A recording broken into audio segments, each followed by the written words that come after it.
بسم اللہ الرحمن الرحیم الحمد للہ رب العالمین والعاقبۃ للمتقین والصلاة والسلام علی اشرف الانبیاء والمرسلین وآلہ الطیبین الطاہرین المعصومین اما بعد بسم اللہ الرحمن الرحیم اللہم اجعل سعی فیہ مشکورا وذنبی فیہ مغفورا وعملی فیہ مقبولا وعیب فیہ مستورا یا اسمع السامعین۔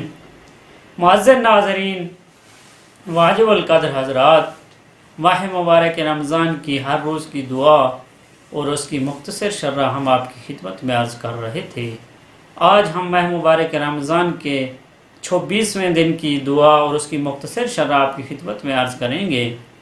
ہم اس دعا میں اللہ تبارک و تعالیٰ سے مانگ رہے ہیں، اے اللہ آج کے دن کی برکت سے میری کوششوں کو قبول فرما اور میرے گناہوں کو بخش دے اور میرے عمل کو قبول فرما اور میرے عیب کو چھپا دے، اے سب سے زیادہ سننے والے۔ اس دعا میں ہم اللہ تبارک و تعالیٰ سے عبادات کی قبولیت اور گناہوں کی مغفرت اور عیوب کے چھپانے کو طلب کر رہے ہیں، اور عبادات کی قبولیت میں اللہ کی ادا کردہ نعمات پر شکر ادا کرنا انتہائی اہمیت کا حامل ہے۔ پہلا مطلب شکر کے بارے میں ہے۔ شکر تین قسم کا ہوتا ہے، ایک شکر قلبی ہوتا ہے، دوسرا شکر زبانی اور تیسری شکر اعضاء و جوارح۔ قرآن کی نظر میں شکر کے کیا فوائد ہیں؟ ایک شکر ذکر الہی کے مترادف ہے، جیسے خدا کہہ رہا ہے فاذکرونی اذکرکم واشکروا لی ولا تکفرون، لہذا تم لوگ مجھے یاد رکھو تاکہ میں تمہیں یاد رکھوں، اور تم لوگ میرا شکر ادا کرو اور میرا انکار نہ کرو۔ دوسری چیز شکر عذاب الہی سے دور کرنے والا ہے۔ تیسرا شکر نعمتوں کی زیادتی کا سبب بنتا ہے۔ قرآن میں بھی ہے، اگر تم میرا شکر کرو گے تو میں تمہاری نعمتوں میں اضافہ کر دوں گا، اور اگر کفران نعمت کرو گے تو بے شک میرا عذاب بھی سخت ہے۔ اب روایات کی نگاہ میں شکر کے کیا فوائد ہیں؟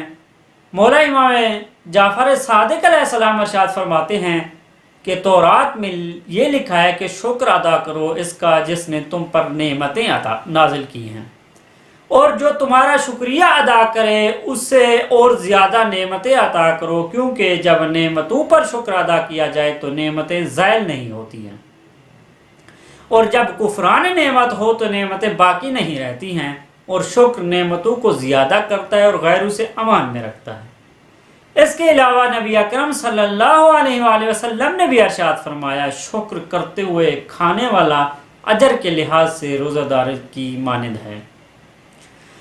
مولا امام جعفر صادق علیہ السلام بحار الانوار میں بھی روایت ہے، اصول کافی میں بھی روایت ہے کہ مولا ارشاد فرماتے ہیں، شکرانہ نعمت حرام کاموں سے اجتناب کرنا ہے، اور اتمام شکر انسان کا اس جملے کا کہنا ہے الحمدللہ رب العالمین۔ دوسرا مطلب ہم اس دعا میں گناہوں کی بخشش کے بارے میں تھا۔ قرآن میں گناہوں کی بخشش کا بھی ذکر کیا گیا ہے، اور روایات میں بھی اس کا ذکر آیا ہے۔ قرآن میں ذکر ہوا ہے، بے شک جو لوگ صحب ایمان کے درمیان برائی پھیلانے کو پسند کرتے ہیں ان کے لیے دردناک عذاب ہے، دنیا اور آخرت دونوں میں، اور اللہ جانتا ہے اور تم لوگ نہیں جانتے ہو۔ روایات میں گناہوں کی بخشش کا بھی ذکر ہے۔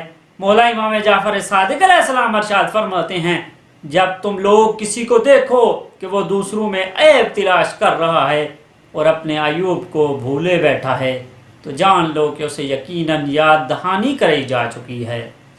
مولا امیر المومنین ارشاد فرماتے ہیں، غر الحکم میں حضرت نے فرمایا، جو اپنے نفس سے آگاہی رکھتا ہے وہ دوسروں میں عیب نہیں نکالتا ہے۔ اس کے علاوہ بہار میں مولا امام جعفر صادق علیہ السلام نے ایک اور مقام پر ارشاد فرمایا، لوگوں کے عیوب کو سرداروں کی مانند نہ دیکھو اور اپنے عیوب کو غلام کی مانند دیکھو۔ تیسرا مطلب اعمال کے قبول ہونے کے بارے میں تھا، کیونکہ اعمال کی قبولیت کا پہلا مرحلہ گناہوں سے پرہیز کرنا ہے، اس لیے ہم یہاں پر ان گناہوں کا تذکرہ کریں گے جو نیک اعمال قبول ہونے میں مانع ہوتے ہیں، جیسے کہ ہم دعائے کمیل میں بھی یہی دعا کرتے ہیں، اللہم اغفر لی الذنوب التی تحبس الدعاء، اللہم اغفر لی الذنوب التی تقطع الرجاء۔ اے اللہ میرے ان گناہوں کو بخش دے جو دعاؤں کی قبولیت میں مانع ہوتے ہیں اور تجھ سے امید کو ختم کر دیتے ہیں۔ لہٰذا جب ایسے گناہوں سے اجتناب ہوگا اور اللہ سے امید وابستہ ہوگی تو پھر دیگر اعمال بھی قبول ہوں گے۔ قرآن میں گناہوں کی بخشش کی شرائط رکھی گئی ہیں۔ سب سے پہلے شرط ایمان و تقوی ہے، دوسری شرط گناہوں سے دوری ہے، اور تیسری شرط گناہوں پر توبہ کرنا اور اپنی اصلاح کرنا ہے۔ روایات میں گناہوں کی بخشش کی بھی شرائط ہیں۔ ایک جو ہے حلال رزق و روزی کا حاصل کرنا ہے، جیسا کہ نبی اکرم صلی اللہ علیہ وآلہ وسلم نے ارشاد فرمایا، جو یہ چاہتا ہے کہ اس کی دعا قبول ہو اسے چاہیے کہ اپنی غذا اور اپنی کمائی کو پاک و پاکیزہ رکھے۔ دوسری چیز دعا کی اجابت پر یقین رکھنا۔ نبی اکرم صلی اللہ علیہ وآلہ وسلم نے ارشاد فرمایا، اللہ کو اجابت کے یقین کے ساتھ پکارو اور یاد رکھو کہ اللہ غافل قلب کی دعا کو قبول نہیں کرتا۔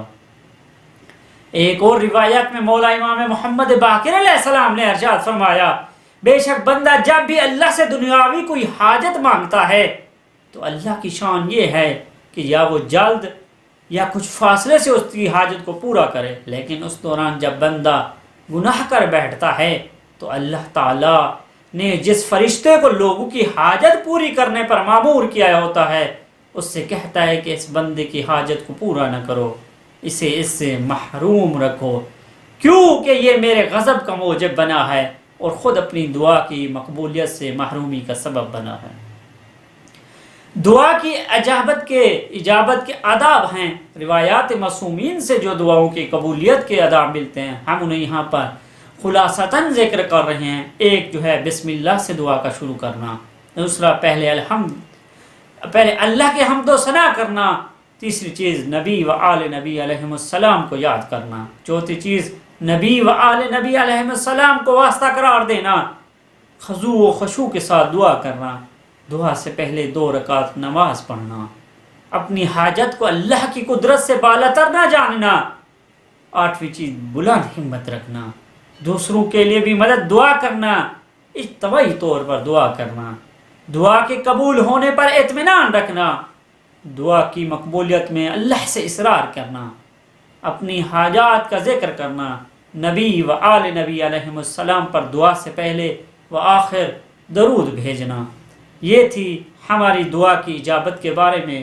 ہمیں چاہیے اس ماہ مبارک رمضان یہ ایسا مہینہ ہے جو دعاؤں کا مہینہ ہے، جس میں ہمیں چاہیے زیادہ سے زیادہ اللہ تبارک و تعالی کی بارگاہ میں دعا کرنا چاہیے اور محمد و آل محمد کا واسطہ دیتے ہوئے انشاءاللہ اللہ تبارک و تعالی ہماری دعا کو قبول و مستجاب فرمائے گا۔ والسلام علیکم ورحمۃ اللہ وبرکاتہ۔